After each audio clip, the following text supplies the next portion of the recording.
Following Hannibal Barca's great victory at Cannae in 216 BC, many Italian communities flocked to his side.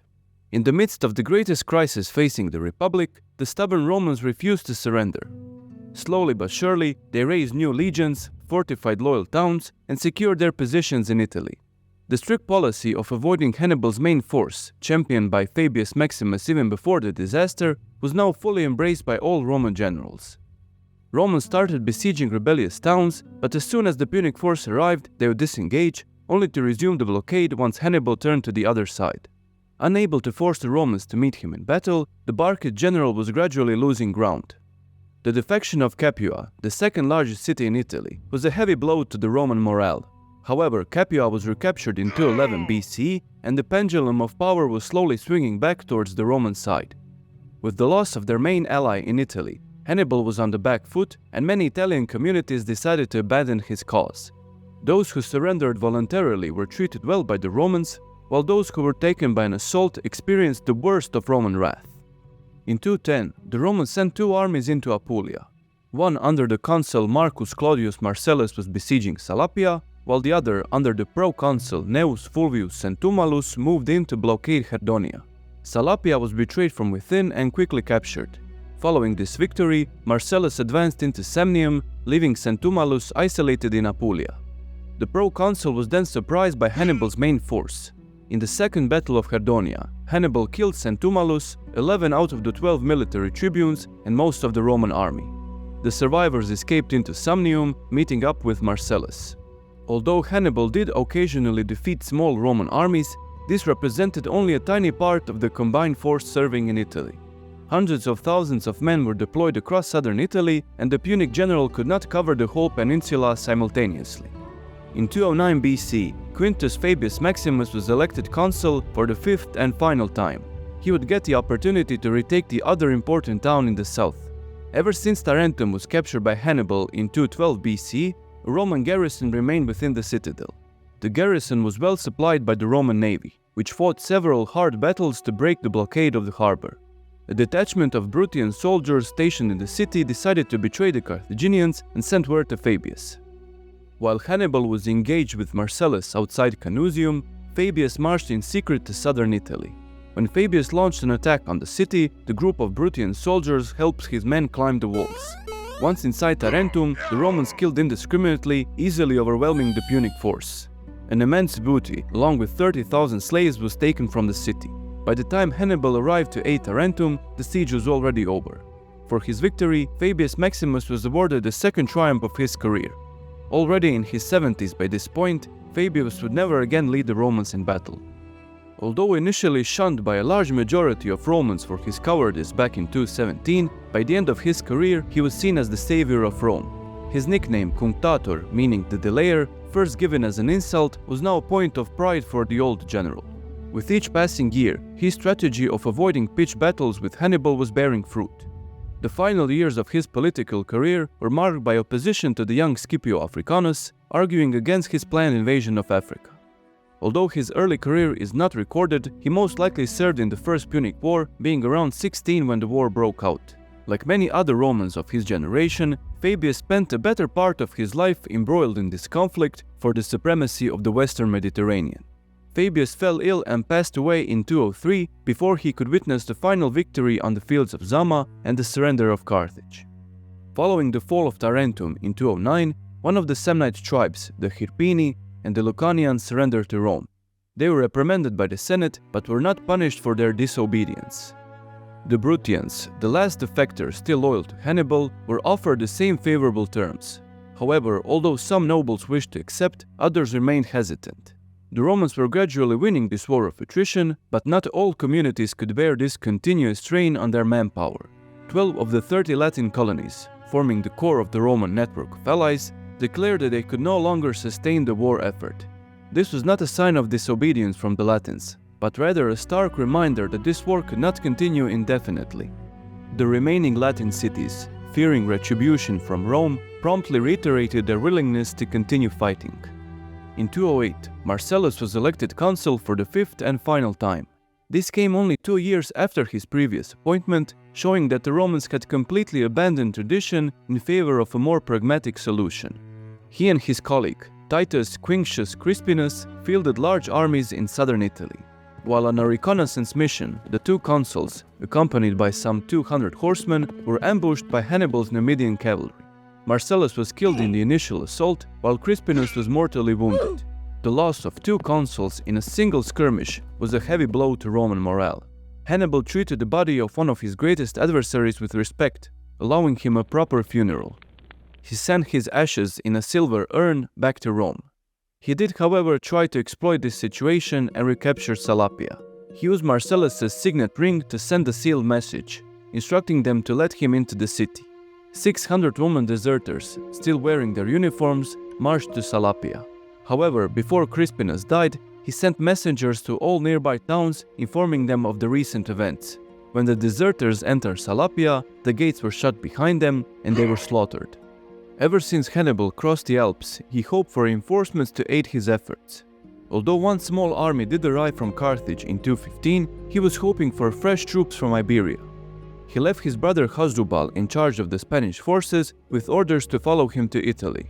Hasdrubal had planned an expedition back in 216, but the successes of the Scipio brothers prevented him from leaving the peninsula. 8 years later, after suffering a defeat from Scipio Africanus at the Battle of Baecula, he finally set out for Italy. He spent large amounts of gold to bribe the Gallic tribes and recruit mercenaries. Unlike his brother, Hasdrubal encountered no opposition and easily crossed into Italy in the early spring of 207 BC. The Romans were not caught completely off guard. When the Punic forces passed through southern Gaul, the Massalians sent word to Rome, allowing them time to prepare. The news of this advance caused another great panic in the city. The Romans were still dealing with the aftermath of one Barcid general crossing the Alps at the head of an army, and here was another Barcid leading yet another army. However, the situation was quite different from the one in 218. The number of active troops far exceeded that at the start of the war. These men were better trained and a lot more experienced, and perhaps most importantly, the Romans had a fair number of capable generals currently active in Italy. Hasdrubal was seen as a threat in his own right, but if he joined up with Hannibal, the results could be disastrous. The Romans could recognize this, and they would try to prevent it at all costs. The Punic force would once again need to choose a path east or west of the Apennines, and again the Romans sent two armies to cover both options. The consul Marcus Livius Salinator was sent to Arminium to hold the eastern path. There he joined forces with the praetor, Lucius Porcius Licinus, who had two understrength legions under his command. Varro, serving as a pro-praetor, was sent to Etruria to cover the other side of the Apennines.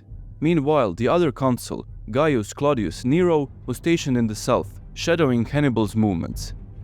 In early 207, when Hasdrubal crossed into Italy, he besieged Placentia, hoping for an early victory. However, the defenders proved more resilient than he had expected, and he was forced to abandon the assault. Realizing his top priority was finding his brother, Hasdrubal sent 6 riders to locate Hannibal. One of the riders was captured near Tarentum, and a sealed letter was discovered. The letter instructed Hannibal to meet this fresh force somewhere in Umbria. Having made the necessary preparations, Hasdrubal began his march south, choosing the eastern route along the Adriatic coast. Salinator and Licinus fell back towards Sena Gallica, where they decided to make a stand. Nero, who was in Canusium at the time, got word of these events. In a daring maneuver, more akin to Hannibal than to Roman commanders from the beginning of the war, Nero selected 6,000 infantry and 1,000 cavalry and marched north. He sent word to all the towns in his way, ordering them to prepare food and supplies for his men, who would march unburdened. They were also ordered to make ready the carts that could carry the weary soldiers. As this column passed in great haste, crowds were gathering along their path to cheer them on. The Romans covered this great distance in less than a week. They entered the camp under the cover of darkness, without the Carthaginians realizing what had happened. The following morning, Nero persuaded his colleagues to use the element of surprise and offer battle immediately. Seeing the Roman army line up, Hasdrubal noticed something unusual, and he refused the challenge. During the day, his scouts spotted Nero and his army. Most likely outnumbered at this point, Hasdrubal decided to retreat. In the dead of night, he abandoned his camp and marched back towards the river Metaurus. The Punic force got lost in the dark and marched along the riverbank looking for a convenient crossing spot. Unable to cross, Hasdrubal started construction of a camp on a nearby hilltop. In the early morning, the Romans realized that the Carthaginians had fallen back and immediately gave chase. Nero, commanding the combined cavalry, led the way. Behind him was Licinus, leading the Velites, and finally Salinator with the main body of the army marched steadily behind them. As the different parts of the Roman army approached the Punic camp, they formed up for battle. Hasdrubal had no choice but to abandon the construction and answer the challenge. He placed his Spanish troops on the right and the less experienced Gauls on the left. The terrain was quite uneven, and the Gauls took up a formidable position on a small hill. The 10 elephants were placed in the center, in front of the infantry. Our ancient sources make no mention of the cavalry, but we can assume they were placed on the flatter ground to the right. The Romans deployed in the usual 3-line formation. Salinator commanded the left flank opposite the Spaniards. The bulk of the Roman cavalry was with him on the left. Nero was stationed on the right with his own detachments and presumably the allied cavalry. Licinus led the infantry in the center. The battle began with an effective elephant charge, throwing the Roman first line into disarray. However, the elephants soon fell into a panicked frenzy, spreading confusion on both sides. The Punic attack continued with a charge from the Spanish right. These were experienced troops, and Salinator struggled to hold his line.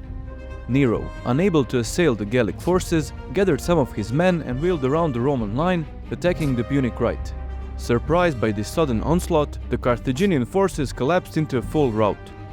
Hasdrubal, seeing all hope was lost, fought bravely until the very end. The last great crisis of the war was averted. When the news of this victory reached Rome, both the people and the Senate rejoiced. Salinator, under whose auspices the battle was fought, was awarded a triumph. Nero received the lesser honor of an ovation. However, as the two generals marched proudly through the city, the crowd cheered more loudly for Nero, believing he was the true architect of this victory. All hopes of a Punic army reaching Hannibal died with his brother. The third brother, Mago, would also try to invade Italy, but his campaign never gathered much steam. In early 205, he sailed from the Balearic Islands to northern Italy. The Romans sent 4 legions to watch over him and prevent the army from moving south. The following year, Mago received some limited reinforcements from Carthage, but he couldn't utilize them effectively. Finally, in 203, he met the Romans in the Battle of Insubria. He was badly wounded, and witnessing his retreat, the Punic army collapsed. Soon after, Mago was recalled to Africa, but he died of his wounds while crossing the Mediterranean. The two younger Barcid brothers fell far short of their great brother and father. Together they lost the most strategically important territory, the Iberian Peninsula. Their 2 invasions of Italy ultimately amounted to nothing. A large amount of resources diverted from Hannibal to aid their efforts could have been better spent supporting Hannibal directly.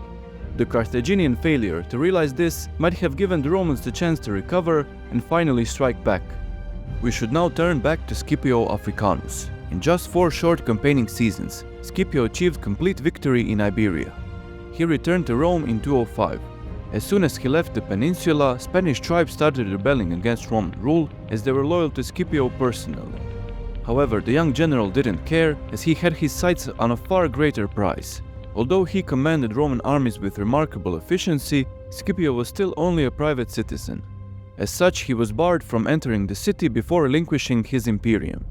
The Senate met Scipio outside the city walls, and while they praised his actions, they ultimately denied him a well-deserved triumph. Awarding a triumph to a private citizen was a step too far for the senators. Scipio stood for consular elections in 205. Although he was well below the minimum required age to hold the office, he was elected unanimously.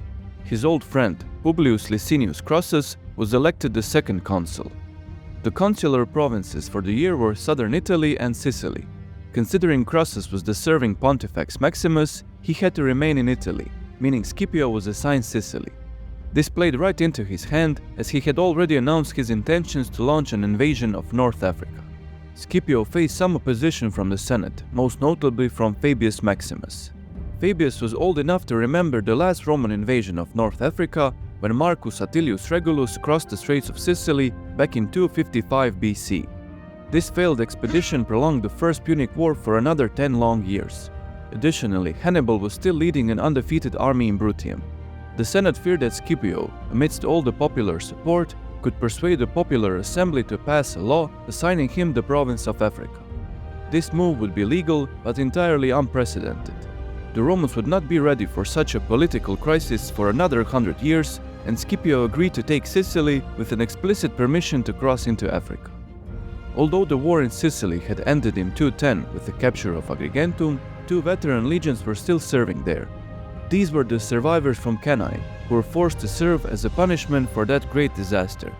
They were joined by the survivors from the two defeated armies near Herdonia in 212 and 210. After serving for upwards of 10 years, a large part of this force was unfit for a perilous invasion of Africa. It was customary for a consul to levy 2 new legions when taking command. However, the recent tensions regarding his appointment made the Senate wary, and Scipio was unable to raise fresh troops. His invasion seemed doomed, but luckily Scipio's popularity sparked a wave of volunteers coming in from all parts of Italy. As many as 7,000 fresh troops arrived on the island. Scipio then asked for naval volunteers, and the response was again enthusiastic. 45 days later, Scipio had a fresh fleet of 30 ships along with their crews. This was in addition to the 30 ships already active in Sicily. Other communities sent supplies such as iron, timber, sails, grains, weapons, and tools. Scipio would in the end get his expedition. The general retired the old and unfit troops, finally relieving them of their duties. The volunteers were then used to bolster his army, forming 2 particularly large legions numbering 6,200 foot and 300 horse each. If the 2 allied legions were of roughly equal size, this would give Scipio around 25 to 30,000 troops. With the army gathered in Sicily, some historians wondered why Scipio didn't launch his invasion in 205. These troops were far from the professional standard of his Spanish legion, and Scipio would have to spend months drilling them into shape and preparing them for complex maneuvers. These careful preparations formed the backbone of Scipio's successes. The problem of supplying such a large army so far from home presented a challenge of its own. The shipping lanes in the Mediterranean were closed during winter, and the troops would have to rely on foraging. Considering all these factors, it's not a mystery why Scipio decided to delay the invasion until the following year. This would also allow him time to stockpile food he could carry with him to Africa. While he was preparing his land forces, his second-in-command, Gaius Laelius, was sent to raid the Carthaginian coastline. Laelius made contact with the Numidian prince Massinissa, who was currently embroiled in a civil war of succession. Massinissa was counting on Roman assistance, but he too would have to wait. Things were now in motion, and Scipio only needed to wait out the winter. He would need the Senate to prolong his command, and this was nearly guaranteed. However, an unexpected scandal nearly threw the whole plan into disarray. The last major city in Italy still loyal to Hannibal was Locri. Back in 216, when the communities in the south betrayed Rome, some loyal Locrians abandoned their homes and sought refuge in nearby Rhegium. Now, in 205, some Locrian craftsmen were captured by a Roman patrol and taken to Rhegium. Together with the refugees, they hatched a plan to betray the Carthaginian garrison and retake the town. The craftsmen were ransomed and returned to Locri, and Scipio, who was currently in Syracuse mending the wounds from the recent sack, was informed of the situation. Recognizing this as a great opportunity to recapture the last great harbor from Hannibal, Scipio sent 2 of his military tribunes to take the garrison from Rhegium and march on Locri. Flaminius, a pro-praetor currently positioned in Messana, was chosen to head this expedition. He took some troops from Sicily and joined forces with the tribunes. Meanwhile, Hannibal was positioned further north near Croton.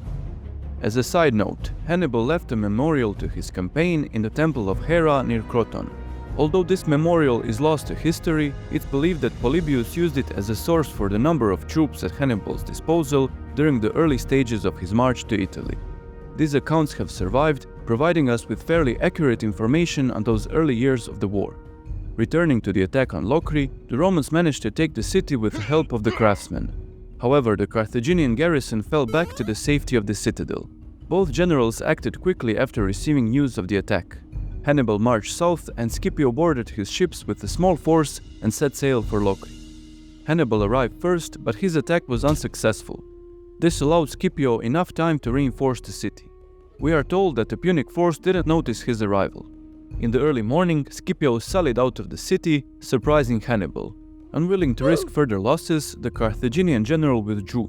Seeing the relief force abandon them, the garrison snuck out of Locri, but not before setting fire to the citadel. Scipio won his first, albeit small, victory against his far more experienced opponent. Having been captured by force, the Locrians faced harsh punishment. However, things escalated beyond Scipio's wishes. The force occupying the city was split between the Rhegium garrison, commanded by the 2 tribunes, and the force that arrived with Flaminius. The latter, lacking the discipline of the former, began pillaging the occupied town. When the tribunes tried to stop further bloodshed, the two forces came to blows. The violence escalated, and Flaminius was captured by the garrison and mutilated. Scipio sailed back to Locri and imprisoned the two tribunes. He left Flaminius in charge and ordered the tribunes to be sent to Rome for trial. However, when he returned to Sicily, the humiliated Flaminius had the tribunes tortured to death, and the plundering of the city intensified. As the year passed, elections were held and new magistrates chosen. The two acting consuls, Scipio and Crassus, awaited the Senate to extend their command. However, the desperate Locrians sent a delegation to Rome to plead their case. After describing the terrible mistreatment they had endured under Roman occupation, the Senate erupted in anger. Scipio's enemies seized on this opportunity and unleashed a litany of allegations against him. He was accused of leaving his province without permission, allowing the discipline of his troops to degenerate, openly wearing a Greek cloak and sandals, wasting time at the gymnasium, and worst of all, reading books. It was clear that Scipio had lost focus on the invasion, and Fabius called for his recall. Luckily, his friend Quinctus Metellus, who had been appointed dictator to oversee the elections, persuaded the Senate to investigate these claims. A delegation of senators and elected officials was sent to Sicily to inspect the army and Scipio's conduct. Arriving at Locri, they imprisoned Flaminius and his accomplices. The Locrians assured the delegation that Scipio was in no way responsible for their recent misfortunes. Satisfied, they continued to Sicily and confronted the young general directly. His army and navy showed off high levels of proficiency. They put on a display of complicated maneuvers, both on land and sea. The delegation, awestruck with his level of preparation, returned to Rome satisfied. Scipio was named proconsul, and his command extended for another year. Before the invasion could finally commence, an embassy from the Numidian king Syphax arrived in Sicily. They informed Scipio that Syphax had won the War of Succession. They also informed him that the Numidians had allied with the Carthaginians when Syphax married an exceptionally beautiful daughter of Hasdrubal Gisco. Hasdrubal would organize the defenses of Carthage, and he would have the help of the Numidians. Scipio was advised to abandon his expedition and carry on his war outside Africa. However, he was not the one to listen. Having made all the necessary preparations, Scipio boarded his ships and set sail to either face his doom or secure the Republic's greatest victory. Join us next time as we discuss the African campaign and the final end of the Second Punic War.